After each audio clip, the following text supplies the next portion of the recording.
대기업 부장 30년 59세의 택시 몰다. 퇴직 후 기다린 건 손님 없는 거리였다. 이런 문장을 들으면 남 얘기 같지 않다는 분들이 많으실 거예요. 특히 직장에서 오래 몸담은 분들일수록 언젠가 내게도 찾아올 은퇴가 과연 어떤 모습일까 고민하시잖아요. 요즘은 기대 수명도 길어지고 직장에서는 은퇴 연령이 점점 낮아지다 보니 생각보다 길어진 은퇴 후 시간을 어떻게 보내야 할지가 정말 큰 숙제가 됐습니다. 근데 말이죠. 막상 은퇴 후를 준비한다는 게 생각처럼 쉬운 일이 아니에요.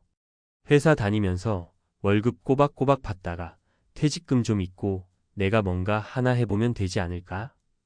이 정도로만 생각하시다가 실제로 퇴직해보니 예상치 못했던 현실에 부딪혀버리는 거죠. 요즘 택시를 새롭게 시작하시는 분들이 많은 이유도 비슷한 맥락이 아닐까 싶어요. 내가 그래도 30년 넘게 고생했는데 은퇴 후에 택시나 해볼까?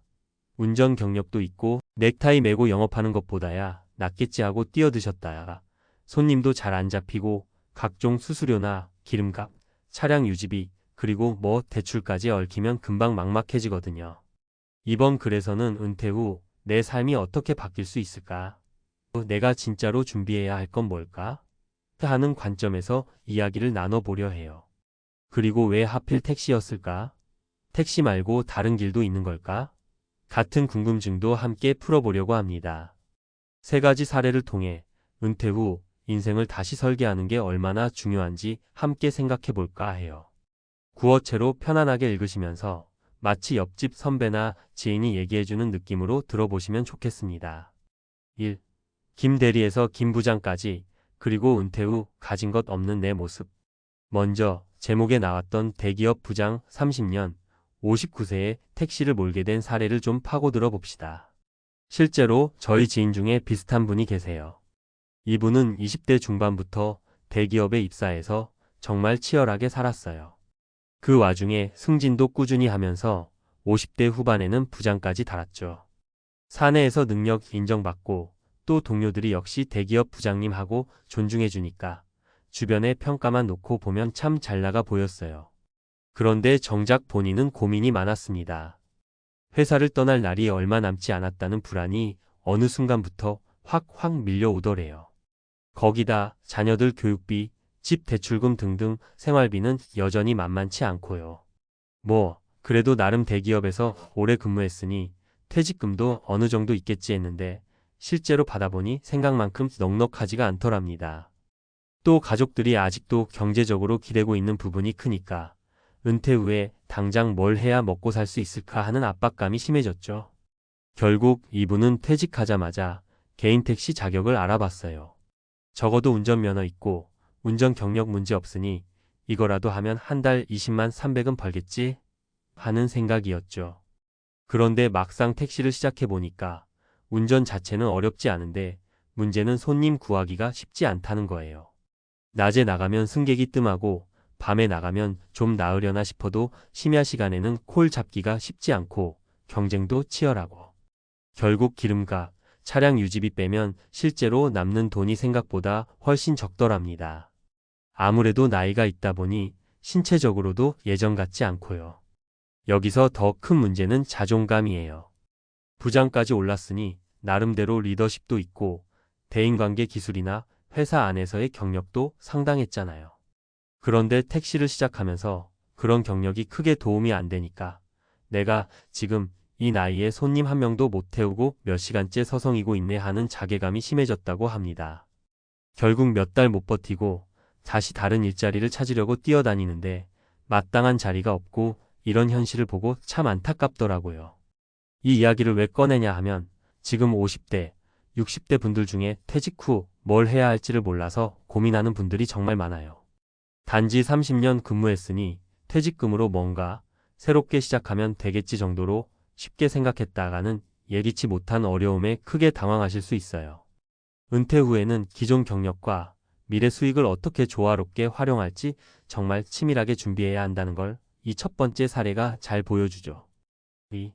내 평생 전문성은 사라진 건가요? 호텔 요리사에서 퇴직 후 분식집 차린 최 사장님 이야기. 두 번째 사례는 택시 얘기는 아니지만 비슷한 맥락이라 소개해드려요. 호텔 주방에서 25년 일한 최 사장님이 계셨어요. 이분은 평생을 요리만 하면서 살았고 한식부터 양식까지 웬만한 건 다 뚝딱 만들어냈죠. 나름 자기 분야에서는 잘 나갔던 거예요. 그런데 호텔도 정년이 있고 어느 시점이 지나면 젊은 셰프들에게 자리를 물려주어야 하잖아요. 그래서 막상 퇴직을 결심하고 나오셨는데 갑자기 내가 이 호텔 주방을 나오면 도대체 뭘 먹고 살지? 하는 고민이 시작된 겁니다. 근데 대다수 사람들은 이분께 사장님, 요식업 하면 되지 않겠어요. 식당 하나 차리시면 대박 내실 듯 이러면서 부추겼대요. 본인도 처음엔 그래. 내가 그래도 호텔 셰프 출신인데 손맛은 자신 있지 하고 자신감이 넘쳤죠. 그래서 가지고 있던 퇴직금이랑 또 대출까지 받아서 번듯한 분식집을 냈어요. 호텔 출신 셰프가 만드는 특별한 분식 이런 느낌으로 가게 인테리어도 깔끔하게 하고 처음엔 조금 화제가 되긴 했어요. 동네 주민들이 와 호텔 셰프가 만든 떡볶이라니 이러며 찾아와 주셨죠. 문제는 장사가 계속 안정적으로 이어지지가 않았다는 겁니다. 분식집이야 동네에 널렸고 가격도 민감하잖아요. 최 사장님은 호텔급 재료와 서비스를 내세웠지만 손님들은 프리미엄 분식을 매일 사 먹기엔 부담스럽다고 느낀 거죠. 결국 장사 매출은 뚝뚝 떨어지고 임대료의 식자재비, 직원 월급까지 줄줄이 나가니 매달 적자가 쌓이기 시작했습니다. 또 호텔 주방 일과 자영업은 전혀 달랐대요. 마케팅, 원가 절감, 인테리어, 손님 응대까지 전부 직접 신경 써야 하니까 육체적 정신적으로 너무 힘들었던 거죠.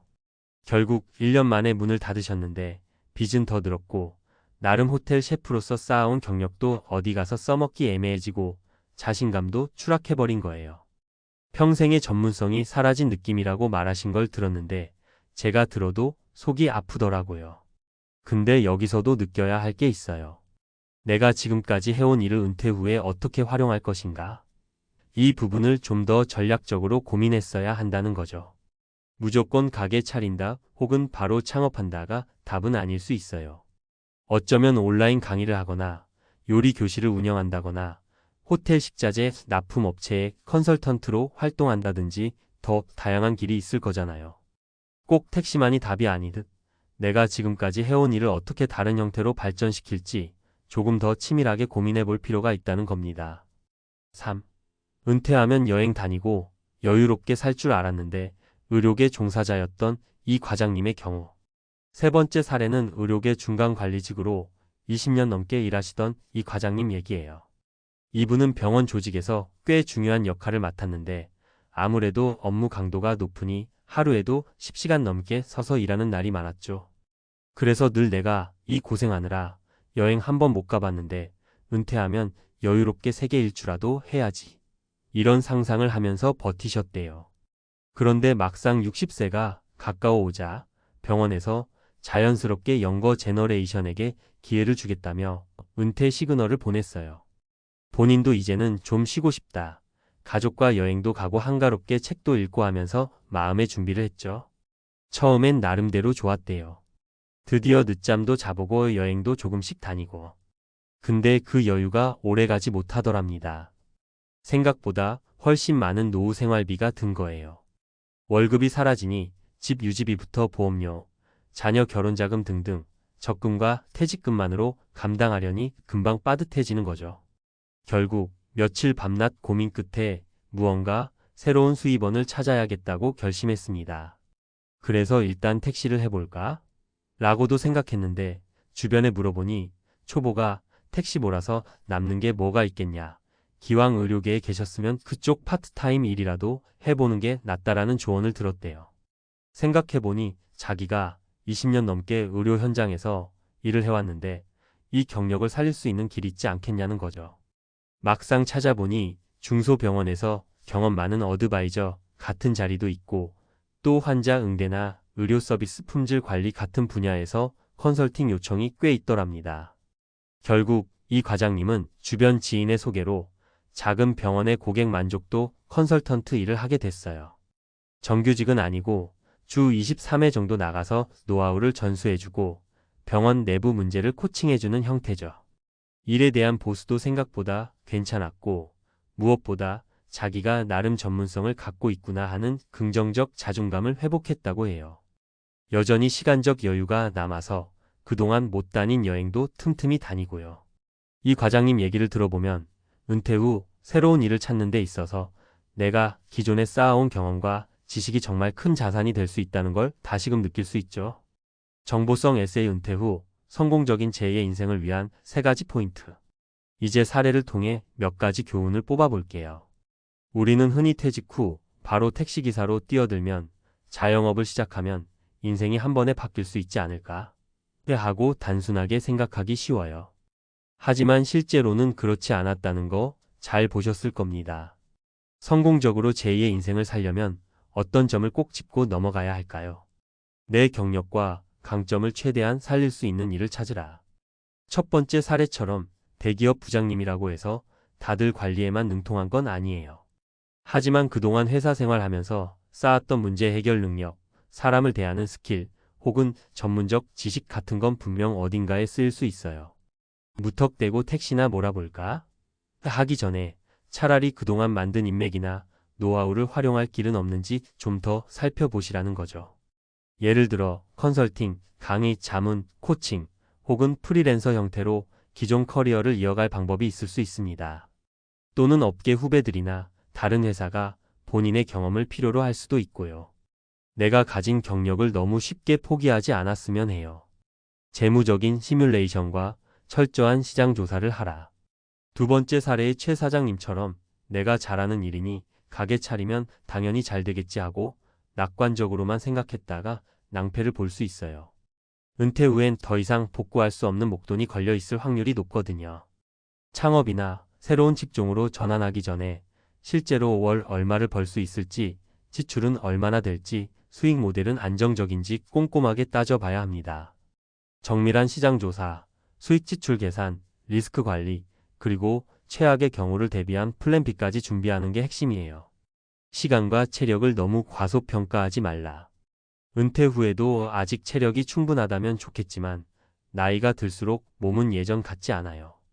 하루 10시간씩 운전대를 잡거나 밤낮 없이 일하는 건 생각보다 큰 부담이 됩니다.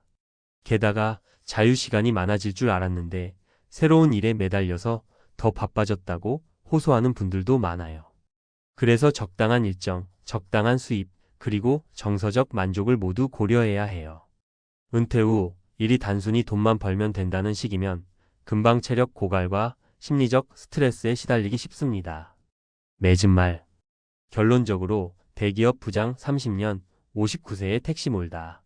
퇴직 후 기다린 건 손님 없는 거리였다 라는 제목이 단순히 택시업이 힘들다는 이야기를 하려는 건 아니에요. 사실 어느 분야든 은퇴 후 새롭게 도전하는 일은 만만치가 않습니다. 중요한 건 퇴직 전에 내가 가진 경력, 능력, 자산, 그리고 원하는 삶의 모습을 충분히 고민하고 나서 시작하는 거예요. 여기에 더해 현실적인 재무 설계와 체력 정신적 한계를 고려한 플랜을 마련해 두는 게 필수죠. 무턱대고 택시해볼까? 분식집 차려볼까? 했다가 실패하면 남은 건 빚과 자존감 상실 뿐일 수 있거든요. 반면 세 번째 사례처럼 내 전문성과 경험을 살려서 조금씩 영역을 넓히는 방식을 택한다면 충분히 의미 있는 제2의 인생을 만들 수 있어요. 은퇴가 끝이 아니라 또 다른 시작인 시대를 살고 있습니다. 기대 수명은 계속 늘어나는데 회사가 보장해주는 삶은 점점 짧아지고 있죠. 그러니 은퇴 후 시간을 보다 능동적이고 창의적으로 활용할 길을 찾는 게 정말 중요합니다. 내가 준비한 만큼, 내가 노력한 만큼 은퇴 후가 기회의 장이 될 수도 지옥이 될 수도 있다는 거예요. 여러분께서도 이 글을 계기로 나중에 혹시 몰라서 택시라도 해야지라는 막연한 생각에서 벗어나 조금 더 구체적이고 현실적인 대안을 찾아보시면 어떨까요? 어쩌면 지금 직장 생활하면서도 미리부터 저축 투자 계획을 재점검해보고 퇴직 후 활용할 수 있는 자격증이나 네트워크를 준비해두는 것도 좋겠죠. 나아가 그래도 혹시 택시가 내 적성에 맞을지 모른다면 실제로 택시업계 선배들을 만나 조언을 듣고 시장 상황을 살펴보는 식으로 철저히 사전 조사를 해볼 수도 있고요. 결론은 간단합니다. 은퇴 후의 삶을 우연과 막연한 희망에 맡기지 말 것. 경력과 자산, 그리고 체력과 꿈을 조화롭게 설계할 것. 이 두 가지만 진지하게 고민하고 실행에 옮겨보시면 나도 모르게 손님 없는 거리에 서 있는 내 모습이 아니라 내가 원하는 곳에서 원하는 방식으로 살아가는 자신감 넘치는 내 모습을 만나게 되실 거예요. 은퇴는 정말 제2의 시작이 될 수 있으니까 너무 두려워하지도 말고 너무 쉽게 보지도 말고 현명하게 준비하시길 바랄게요.